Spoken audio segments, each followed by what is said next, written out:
Medusa, the truth behind the myth.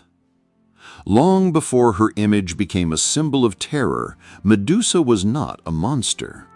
In the earliest traditions of Greek mythology, she was a mortal woman, a priestess of Athena, and a victim of injustice, transformed not for evil deeds, but for reasons deeply rooted in human jealousy, divine pride, and the power structures of ancient belief.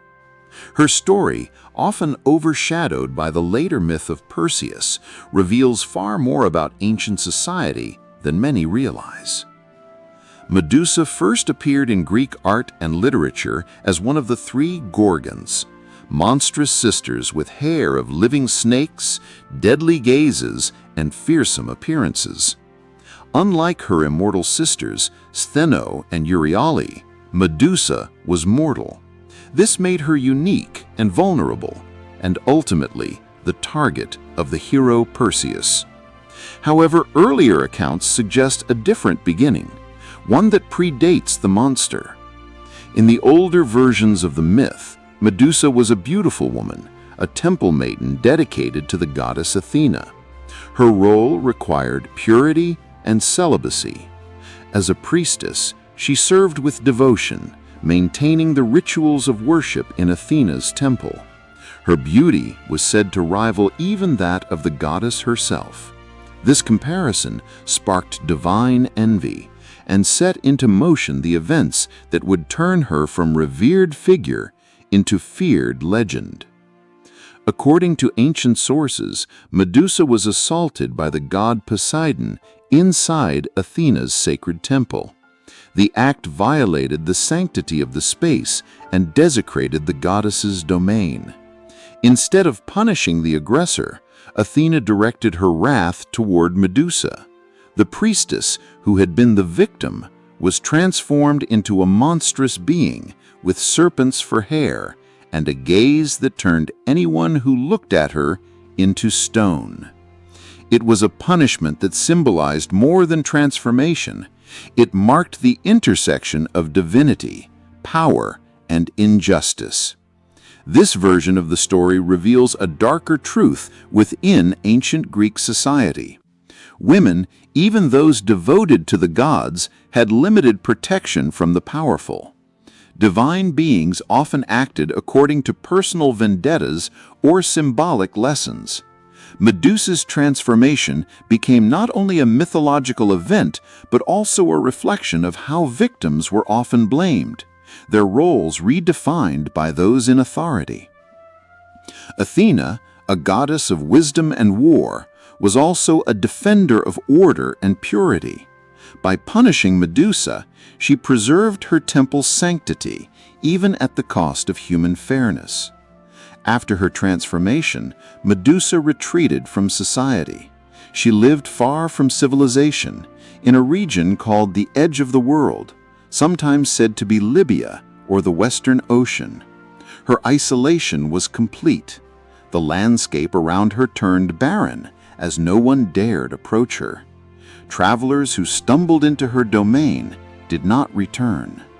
Stories spread of her terrible power, her monstrous form, and her stone gaze.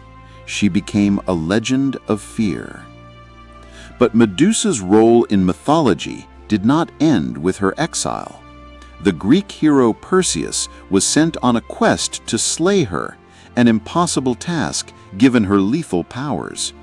Armed with tools gifted by the gods, Hermes' winged sandals, Hades' helmet of invisibility, and Athena's polished shield, he approached her while she slept and used the reflection of the shield to avoid her gaze.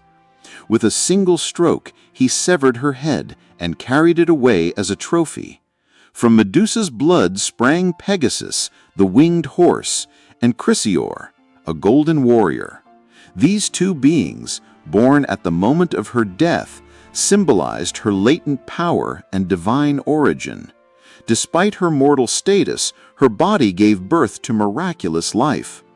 Perseus later used Medusa's head as a weapon, turning enemies to stone, and eventually gifted it to Athena, who placed it on her shield, the Aegis.